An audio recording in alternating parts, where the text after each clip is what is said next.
Oh boy, do we have an update for you today. So welcome back to the home of the Giant Onion Challenge that they do out of the UK. This is the America version. So I've joined in to the UK competition. Pete runs it. As always, I will link his information down below. If you want to get in on it, all you have to do is buy the Elsay seeds from Foster Seeds and you can start growing, and it's just submitting updates to Pete, and every Friday he does an update for us, which is awesome. So thank you, Pete. We have my just over 1 month update. I actually jumped the gun last week calling it the 1 month update. I had to go back and look. It was the 17th of last month that I actually planned it out. So we're like 1 month and 2 days. This is, I guess, technically the 1 month update. But boy, do we have some cool stuff to go over with you today. Quite a bit of growth out of my soil. A lot of growth out of my hydroponic, and we have to up pot the hydroponics today, and my tent's not quite ready. So I'm going to show you how we're going to do it using the crack key method. But first, let's get the good stuff out of the way. My hydroponic section, if we straighten this middle going out, we're right about touching 7 inches. And let's check with my assistant to see what that is in centimeters. Alexa, how many centimeters is 7 inches? 7 inches is 17.78 centimeters. There you go, you heard it from the boss. So about 17 centimeters.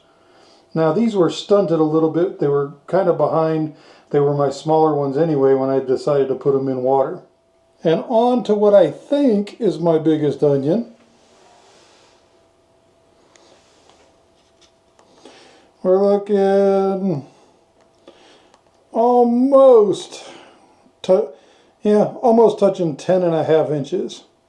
Alexa, how many centimeters is 10.5 inches? 10.5 inches is 26.67 centimeters. The boss has spoken. So what, 27 centimeters. And I just had to double check, and yeah, no, this one's nowhere near as long. That one's 9.5, 9 3/4. So that is my longest onion right now, and they're doing really well. I'm getting a little bit of yellowing on the tips, a very tiny bit. It's not as big as it was, except for this guy right here has a little bit more, but not doing too bad. Now let's take a look and see what we've got for roots. I always just water before I do these videos, but you can see we do have roots now. So probably another week or two before we'll be up potting. But these are 4-inch pots, so there is plenty of time. I just don't want to let them get root bound. You want to let them swirl around in there and really clinch to that soil to where when you take it out, it brings all the soil with it too, but you don't want it to get so tight that it's choking off the roots. Now, here's where we're at on the hydroponic. Roots showing really good underneath the little plug. And I'm going to say that that's probably my best looking onion out of them all. Maybe not quite my tallest, but I'm kind of leaning toward best looking. Actually, look at the roots on that one. But if you look, we got a lot more yellowing and it's still not quite as tall. So we're going to use this for the example today.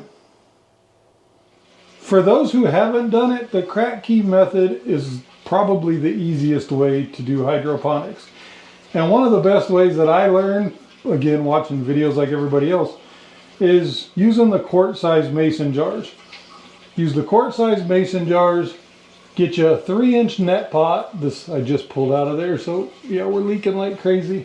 And then I trimmed down a 4-inch rock wool so I can really get it to fit in there and take up any light.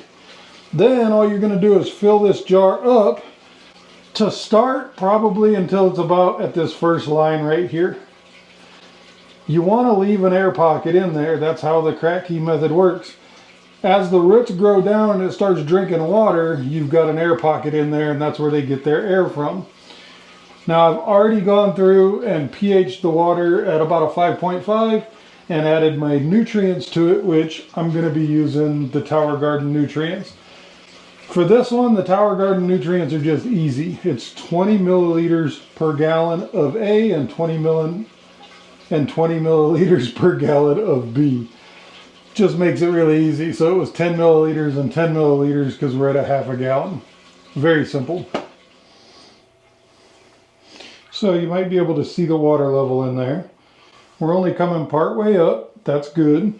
Get it set in there. We've already pre-soaked the rock wool. And then with these plugs, it makes it really easy to just wiggle that plug down in there.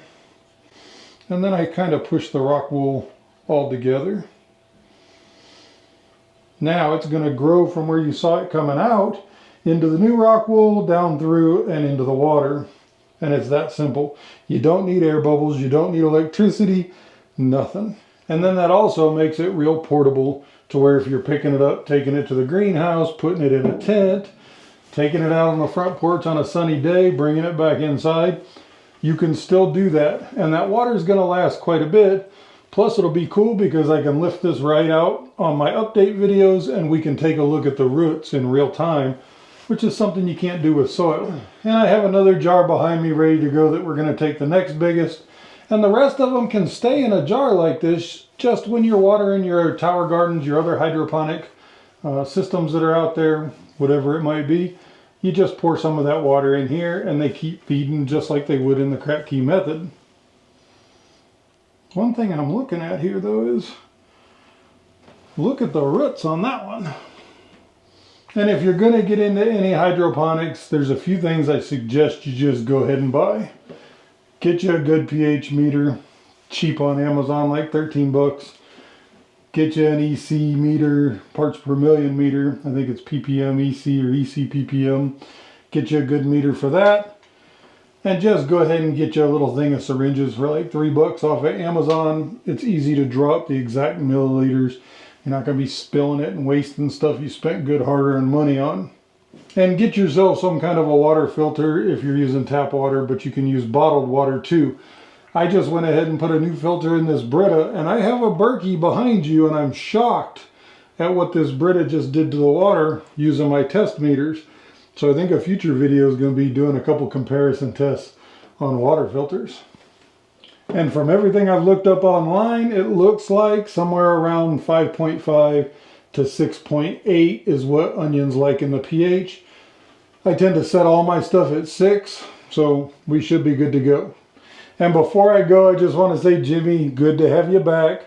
Glad you're out of the hospital, and like I said in the comment, you're not far behind. We are way early on. I've never in my life thought about growing onions this early, or I guess late in the year, going for next year, whatever you want to call it. Yeah, never thought about it. So you are not out of the game. You're still in the running, and we're going to watch to see what you can do. Always remember, you don't have to be a prepper to be prepared, and I'll see you on the next one.